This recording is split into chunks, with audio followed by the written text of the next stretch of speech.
नमस्कार दोस्तों, आपका स्वागत है। आज की हमारी कहानी है जब बेटा अपने बूढ़े माँ बाप को वृद्ध आश्रम छोड़कर घर आया। मायावती जी लगातार खांसते जा रही हैं।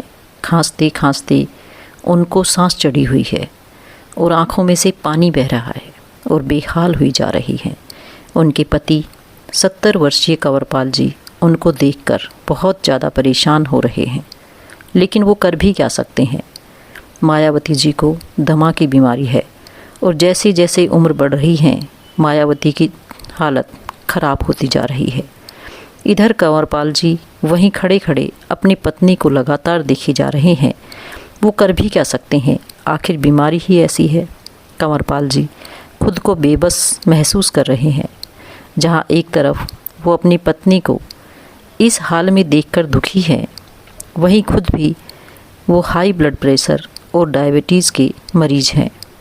बुढ़ापे में ये सब तो लगा ही रहता है। ये सोचकर कंवरपाल जी अपना और अपनी पत्नी का पूरा ख्याल रखते हैं, परंतु अपनों का सामना कैसे करें उन्हें समझ नहीं आ रहा था। इस उम्र में जब उन्हें अपने बच्चों की देखभाल की ज़रूरत है, उन्हें अपनी बीमारी की भी देखभाल स्वयं ही करनी पड़ रही है। ऐसा नहीं है कि उम्र के इस पड़ाव पर उनका कोई अपना नहीं है। उनका एक ही बेटा दिनेश है जो शादी के 10 साल के बाद उनकी गोद में आया था, और जब तक दिनेश बड़ा हुआ तब तक दोनों काफ़ी बूढ़े हो चुके थे।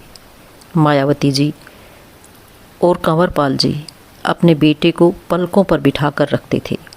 उसके मुंह खोलने की देर होती थी कि वह उसकी फरमाइश पूरी कर देते थे।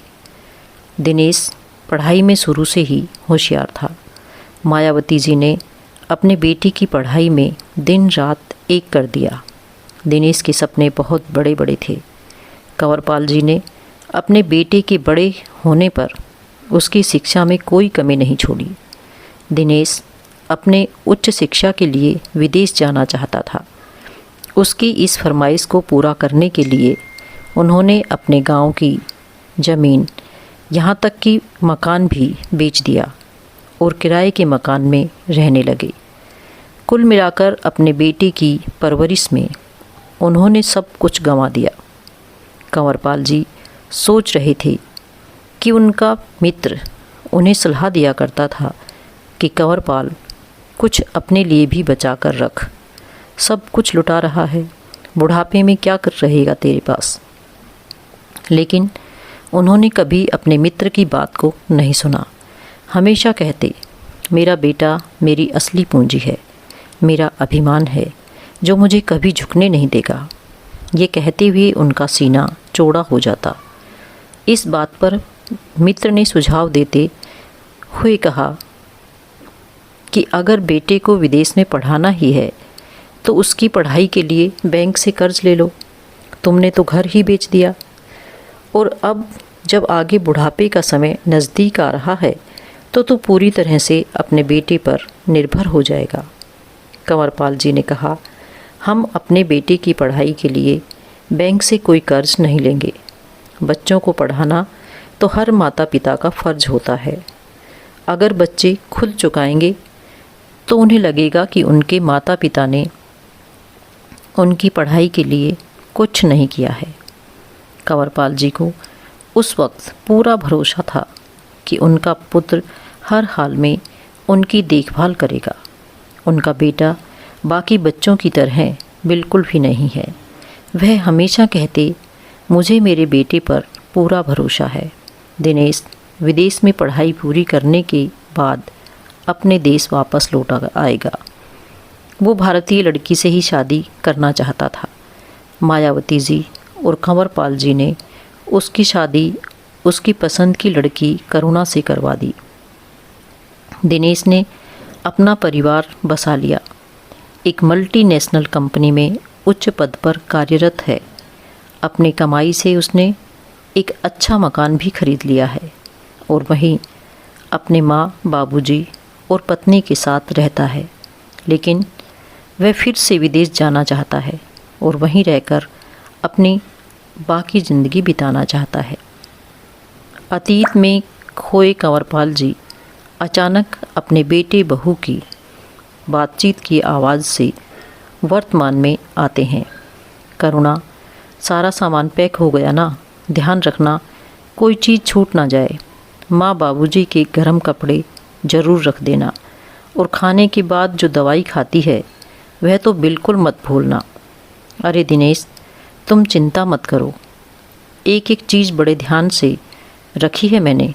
और वैसे भी अगर कुछ छूट भी गया तो ये लोग वहीं से मंगवा लेंगे, और फिर वहाँ पर बहुत से अन्य लोग भी तो होंगे। कोई चीज़ चाहिए होगी तो माँ बाबूजी उनसे मांग लेंगे। तुम बेफिक्र रहो, वहाँ उन्हें कोई तकलीफ़ नहीं होने वाली है। करुणा दिनेश को चिंतित होता देख कर बोली, ठीक है, हम कल सुबह को ही इन्हें छोड़ आएंगे, और वैसे भी 10 दिन बाद की तो हमारी फ़्लाइट है। उससे पहले हमें घर का फर्नीचर और बाकी का सामान बेचना भी तो है। इस काम को करने के लिए भी तो समय चाहिए। कंवरपाल जी अपने कमरे में बैठे बहू की सारी बातें दिल पर पत्थर रखकर सुनते जा रहे थे। ऐसी बातें सुनकर उनका दिल बैठा जा रहा था। हालांकि करुणा एक सुशील गृहिणी थी और घर को बहुत अच्छे से संभालती थी, लेकिन उसकी नज़रों में हर पल उसके बूढ़े सास ससुर खटकते रहते थे। उनके कारण वह हमेशा परेशान रहती थी और कहती, अभी कुछ ही समय हुआ है हमारी शादी को, अभी से मुझ पर पूरे घर का बोझ लाद दिया है तुमने। दिन रात सास ससुर की सेवा करनी पड़ती है। तुमसे शादी करके मेरी ज़िंदगी ही खराब हो गई। दिनेश उसे समझाने की कोशिश करता तो उस पर ही गुस्सा निकाल देती थी। आपको क्या पता, आप तो दिन भर घर पर रहते नहीं हो। थोड़ी थोड़ी देर बाद आपके बाबूजी और आपकी अम्मा को ख़ास तौर पर ताज़ा बना हुआ हल्का फुल्का भोजन, कभी इंसुलिन का इंजेक्शन लगाओ, कभी दवाइयों का ध्यान रखो। मैं तो तंग आ गई हूँ इस ज़िंदगी से। मेरी अपनी भी कोई ज़िंदगी है या नहीं? मुझे तो ऐसा लगता है कि मैं तुम्हारी पत्नी बनकर नहीं, तुम्हारी माँ बाबूजी की आया बनकर आई हूँ। इस रोज़ रोज़ की बहस से दिनेश भी परेशान हो चुका था। एक दिन जब करुणा के मायके में शादी थी और उसे अपनी पति दिनेश के साथ वहाँ जाना था, करुणा ने बड़े उत्साह से अपनी ड्रेस खरीदी और शादी में जाने को तैयारियां की। लेकिन शादी वाले दिन जैसे ही तैयार होने के लिए ब्यूटी पार्लर जाने लगी तो दिनेश ने उसे यह कहकर रोक दिया कि पहले बाबूजी और अम्मा के लिए खाना बना दो और उनकी दवाइयाँ निकाल कर रख दो, फिर चली जाना। लेकिन इतना सारा काम करने के बाद यदि मैं ब्यूटी पार्लर जाऊंगी तो तैयार होकर शादी में किस समय पहुंचूंगी? तब तक तो बहुत देर हो जाएगी। इन सब कामों में 1 घंटा निकल जाएगा, तो उनके लिए बाहर से खाना ऑर्डर कर दो, तब तक मैं तैयार होकर आती हूँ, करुणा ने कहा। दिनेश बोला, करुणा, मेरी माँ बाबूजी इस उम्र में बाहर का खाना नहीं खा सकते, तुम्हें पता है, फिर उनकी तबीयत ख़राब हो जाती है। हम लोग शादी में थोड़ा देर से चले जाएंगे, कोई फ़र्क नहीं पड़ता। दिनेश ने कहा तो करुणा रो पड़ी। मेरे मायके में शादी है, इसीलिए तुम्हें कोई उत्साह नहीं है। मेरी तो ज़िंदगी भी ख़राब हो गई तुमसे शादी करके। अब किसी शादी में नहीं जाना है मुझे तो लगता है यहाँ मैं तुम्हारी पत्नी बनकर नहीं, तुम्हारी अम्मा जी और बाबूजी की नर्स बनकर आई हूँ। अपने माँ पिताजी की सेवा करवाने के लिए ही मुझसे शादी की थी तुमने। अपनी बहू की यह बातें सुनकर कंवरपाल जी और मायावती जी को बहुत दुख होता है, पर वे सोचते हैं कि बुढ़ापे में एक इंसान कितना लाचार हो जाता है कि अपने बच्चों से कुछ नहीं कह पाता। उस दिन करुणा सचमुच शादी में नहीं गई, रूस कर बैठ गई। पूरे घर में सन्नाटा छाया हुआ था। करुणा ने खाना भी नहीं खाया, नहीं बनाया। दिनेश उसे मनाने लगा, लेकिन वह मानने को तैयार नहीं थी। तुम अपने माँ बाबूजी को किसी वृद्ध आश्रम में क्यों नहीं छोड़ देते हो? वह गुस्से से बोली। तो दिनेश भड़क गया। ये तुम क्या कह रही हो? मैं ही तो उनका एकमात्र सहारा हूँ। ये लोग बूढ़े, बीमार, लाचार हैं और तुम मुझे उन्हें छोड़ने को कह रही हो? भला कोई बेटा कभी ऐसा कर सकता है? यह समाज, पड़ोसी और रिश्तेदार क्या कहेंगे? सब लोगों की, रिश्तेदारों की, इस समाज के लोगों की और पड़ोसियों की सोच की बहुत चिंता है आपको। लेकिन जिससे शादी करके लाए हो, कभी उसके बारे में सोचा है? शादी के बाद हम कहीं घूमने तक नहीं गए, किसी रिश्तेदार के यहाँ नहीं गए। मुझे बताओ, कभी मुझे फिल्म दिखाने भी लेकर गए हो? जब से मैं आई हूँ बस तुम्हारे माता पिता की सेवा करती जा रही हूँ। बस अब और बर्दाश्त नहीं होता। मुझे उन दोनों से मुक्ति चाहिए। नहीं तो संभालो अपना घर, मैं जा रही हूँ अपने मायके, और याद रखना फिर कभी नहीं आऊँगी। करुणा की बातें सुनकर दिनेश चुप हो गया। उससे कुछ कह भी नहीं पा रहा था। फिर करुणा बोली, एक काम क्यों नहीं करते? तुम विदेश में नौकरी ढूंढ लो और तुम्हारी नौकरी मिलते ही हम दोनों वहाँ चले जाएंगे। तब तक हम इन दोनों के लिए भी रहने का दूसरा इंतज़ाम कर लेते हैं। करुणा अपने विचार बताते हुए मुस्कुराने लगी। अगले दिन हमेशा की तरह दिनेश अपने ऑफिस चला गया और जब मेल पर आया मैसेज चेक किया तो उसकी आंखों में चमक आ गई और खुशी से झूम उठा। मेरी विदेश में बहुत अच्छी नौकरी लग गई है। कंपनी वाले बहुत बड़ा पैकेज दे रहे हैं। अब हमारे सारे सपने पूरे हो जाएंगे। फ़ोन पर बात करते हुए दिनेश ने करुणा को खुशखबरी दी तो उसका चेहरा खिल उठा। वह यह सोचकर खुश थी कि अब उसे अपने सास ससुर की सेवा करने से मुक्ति मिल जाएगी। अपना जीवन स्वतंत्रता के साथ जिएगी और जो चाहे करेगी। शाम के समय दिनेश अपनी नौकरी लगने की खुशी में मिठाई का डिब्बा लेकर आया। जैसे ही अपने माँ बाबूजी के कमरे में गया तो देखा कि पिताजी कमरे में नहीं थे, शायद बाथरूम में गए थे और उसकी माँ ज़ोर ज़ोर से खांस रही थी और धीरे से उठकर अपने पास रखी बोतल से गिलास में पानी डाल रही थी। पीते समय थोड़ा पानी उनके गले में गया और बाकी का पानी उनके कपड़ों पर गिर गया। दिनेश जानता था कि उसकी माँ की उम्र अधिक होने के कारण उसके हाथ पानी पीते वक्त कांप जाते थे। यह देखकर दिनेश बोला, माँ, इतनी खांसी आ रही थी तो करुणा से गर्म पानी मांग लिया होता। मायावती जी मन ही मन में सोचने लगी कि पहले ही उसका पारा हम लोगों पर चढ़ा रहता है और अब अगर गर्म पानी मांग लेती तो वह मुझ पर आग बबूला ही हो जाती। लेकिन बेटा, बहू में झगड़ा ना हो, यही सोचकर मायावती जी चुप रह गई। फिर पंखे की तरफ देखते और बोली, बेटा, कल रात को हम लोग बिल्कुल नहीं सो पाए। यह पंखा बहुत आवाज़ कर रहा है, ना जाने क्या हुआ है। कल तेरे ऑफिस की छुट्टी है ना? कल ही तू पंखे को ठीक करवा देना ताकि हम लोग रात को चैन से सो पाएँ।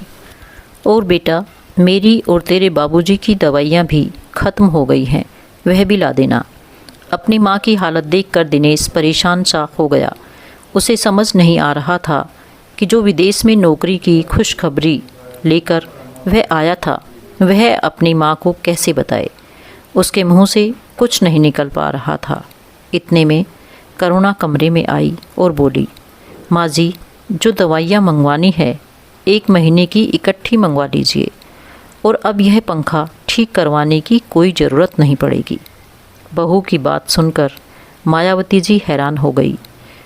प्रश्न भरी नज़रों से उसकी ओर देखने लगी तो बहू बोली, अरे माँ जी, इन्होंने आपको बताया नहीं क्या? इनकी विदेश में बहुत अच्छी नौकरी लग गई है। बहू की बात सुनकर मायावती जी सुन्न रह गई। कंवरपाल जी भी कमरे के दरवाजे पर खड़े रहकर जड़वत रह गए। उनकी आंखों में खुशी के आंसू भी आ गए और गम के भी। अपने बेटे की प्रगति को देखकर वे दोनों खुश थे, लेकिन उससे दूर जाने का गम भी उन्हें सताने लगा।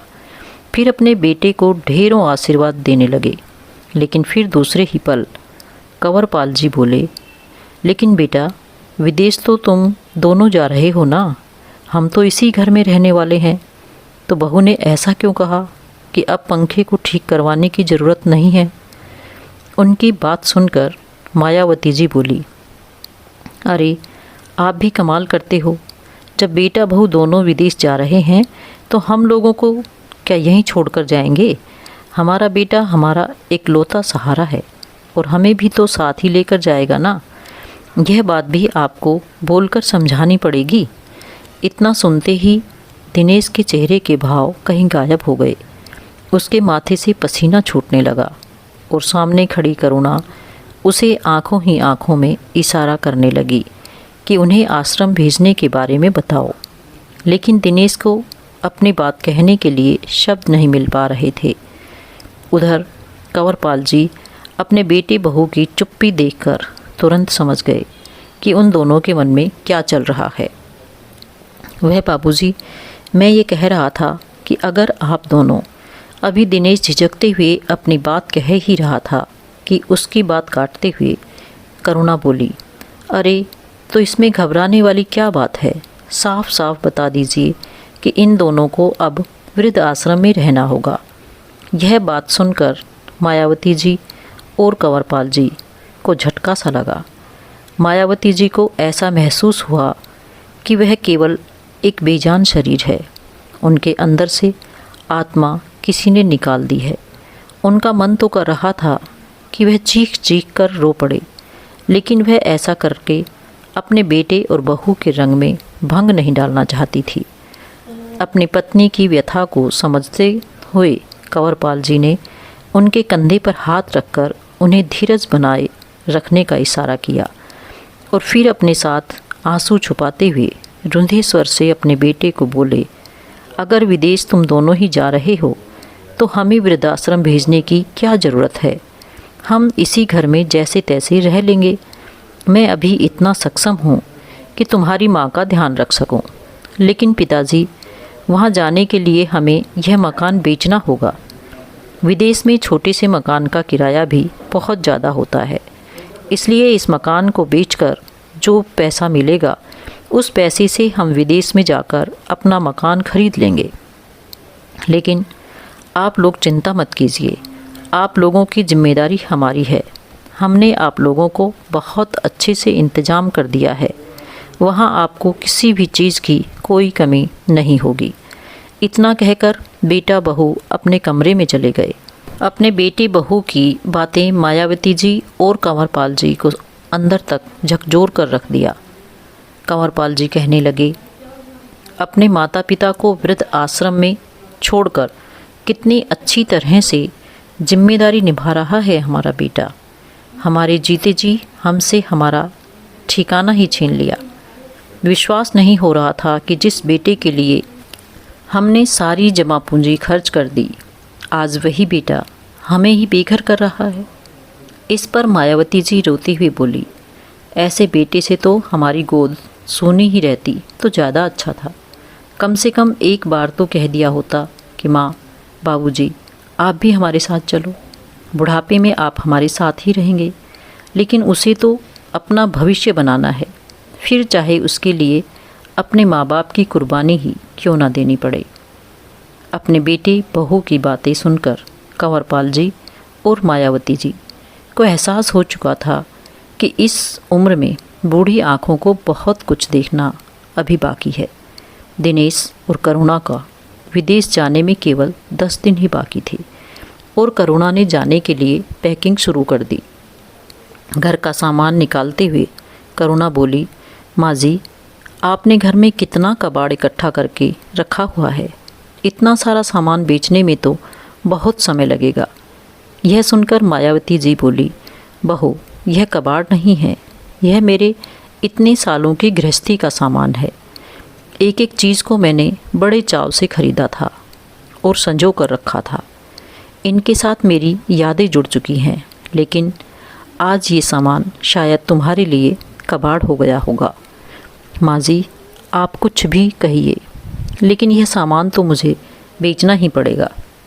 ऐसा कहकर करुणा पुरानी रखी सभी चीज़ों को एक कोने में पटकने लगी। उधर दिनेश ने भी मकान बेचने पर लगा दिया और 2 ही दिन में उसे एक अच्छा खरीदार भी मिल गया तो उसने अपने माँ बाबूजी को वृद्ध आश्रम भेजने की पूरी तैयारी कर ली और करुणा ने उनका सारा सामान पैक कर दिया। जाते समय मायावती जी दिल में दर्द और पीड़ा से घर को निहारती जा रही थी। उधर कंवरपाल जी सोचने लगे, ऐसी उम्मीद तो हमने अपने बेटे से कभी नहीं की थी, जिसने अपने माँ बाप के बारे में एक पल के लिए भी नहीं सोचा और बेसहारा होने की कगार पर खड़ा कर दिया। क्या बुढ़ापा आने पर इंसान बेकार हो जाता है? जब वह काम करने के काबिल ना रहे तो उसे कहीं भी जैसे भी पटक दो, चाहे वह घर के एक खाली कोना हो या वृद्धाश्रम, सड़क हो या मंदिर। क्यों, क्या वो इंसान नहीं है? गाड़ी में बैठे हुए वृद्ध आश्रम की ओर जाते हुए मायावती जी अपने पति की झुर्रियों भरे चेहरे की ओर देखते जा रही थी। उनके मन में चलती उथल पुथल और उनके दर्द की आवाज़ केवल मायावती जी सुन पा रही थी। इतने में उनके विचार श्रृंखला को भंग करते हुए दिनेश ने आवाज़ दी, माँ बाबूजी, हम वृद्धाश्रम आ चुके हैं। अपनी बेबसी को दिल से निकाल किसी कोने में छिपाकर दंपति बिना अपने बेटे बहू की ओर देखे वृद्ध आश्रम में चले गए। घर लौटकर दिनेश मकान बेचने के लिए अलमारी से कागजात निकालने लगा। तभी माँ बाबूजी के कमरे से करुणा की आवाज़ आई, सुनिए तो, बापूजी का यह संदूक तो यहीं रह गया। हद है, बरसों पुराने सामान पर भी ताला जड़कर रखते थे तुम्हारे माँ बाबूजी। ताला तोड़कर तो देखो क्या है इसमें। दिनेश ने संदूक का ताला तोड़ा और जैसे ही संदूक खोला तो उसकी हैरानी का ठिकाना न रहा। बचपन की सारी घटनाएं उसकी आंखों के सामने घूमने लगी। संदूक में रखे एक बक्से में उसके छोटे छोटे खिलौने पड़े थे, जिन्हें खरीदने के लिए ना जाने कितनी बार उसके पिताजी ने ओवर टाइम किया था। उसे देखकर दिनेश की आंखों में आंसू भर आए। फिर भी हिम्मत करके कांपते हाथों से उसने उस संदूक को बाहर निकाला तो दूसरी ओर दिनेश द्वारा बचपन में बनाई गई एक तस्वीर थी, जिसमें उसने स्वयं को अपने माँ बाबूजी का हाथ थामे हुए दिखाया था। वो पुराने दिन याद करने लगा कि इस तस्वीर को बनाते हुए उसने अपने माँ पिताजी को वादा किया था कि वह इसी तरह उम्र भर उनका हाथ थाम कर रखेगा। आज वह स्वयं को शर्म के कारण ज़मीन में गड़ा हुआ पा रहा था। सबसे नीचे देखा तो कुछ कागजात पड़े थे। उन्हें खोलकर देखा तो देखता ही रह गया। उसे अपने पैरों के नीचे से ज़मीन खिसकती हुई प्रतीत हुई। उसे बीते हुए बचपन के सारे दृश्य उसके मानस पटल पर दिखने लगे। उसे ऐसा लगा कि जैसे उसके दिमाग की नसें फट ही जाएंगी। अरे, ऐसा क्या हुआ कि तुम्हारे होश ही उड़ गए? सुनते क्यों नहीं? मैं आपसे बात कर रही हूँ। करुणा अपने पति के चेहरे को विचित्र भाव से देखकर हैरान थी। आखिर ऐसा क्या हो गया कि दिनेश को कुछ सुनाई देना ही बंद हो गया। करुणा ने दिनेश के हाथ से वह कागज़ लिए। उत्सुकतावश वह उन कागज़ों को पढ़ने लगी, लेकिन उसके हाथ पैर भी सुन्न हो गए। उन कागज़ों पर लिखा था कि आज से 25 साल पहले कंवरपाल जी और मायावती जी ने दिनेश को एक अनाथ आश्रम से गोद लिया था। उसकी हैरानी का ठिकाना ना रहा। तभी दिनेश चिल्लाया, मुझसे बहुत बड़ा गुनाह हो गया। लानत है मुझ पर। मेरे जिन माँ बाप ने मेरी सारी खुशियाँ और इच्छाओं को पूरा करने के लिए अपने जीवन की खुशियों को एक तरफ कर दिया, जीवन के इस पड़ाव पर मैं उन्हें आश्रम में छोड़ आया। मैं तो खुद से नज़रें मिलाने के काबिल नहीं हूँ। ऐसा कहते हुए दिनेश ने अपनी फ़्लाइट की टिकट निकाली और उनके टुकड़े टुकड़े कर फेंक दिए। फिर उसने प्रॉपर्टी डीलर को फ़ोन किया, मकान बेचने की डील को कैंसिल करने के लिए कहा और बोला, जितना हर्जाना होगा मैं भरने के लिए तैयार हूँ, लेकिन अब हमारा मकान नहीं बिकेगा।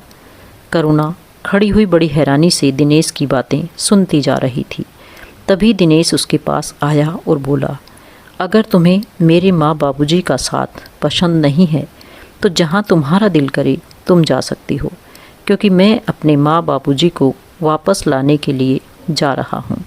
ऐसा कहते हुए दिनेश अपनी गाड़ी स्टार्ट कर वृद्धाश्रम की ओर निकल गया। करुणा आंखों में आंसू लिए उसे देखती रह गई। तो दोस्तों, ये थी आज की कहानी। आपको कैसी लगी कमेंट करके ज़रूर बताएं, और यदि आप मेरे चैनल पर नए हैं तो इसे सब्सक्राइब भी ज़रूर कर लें। धन्यवाद।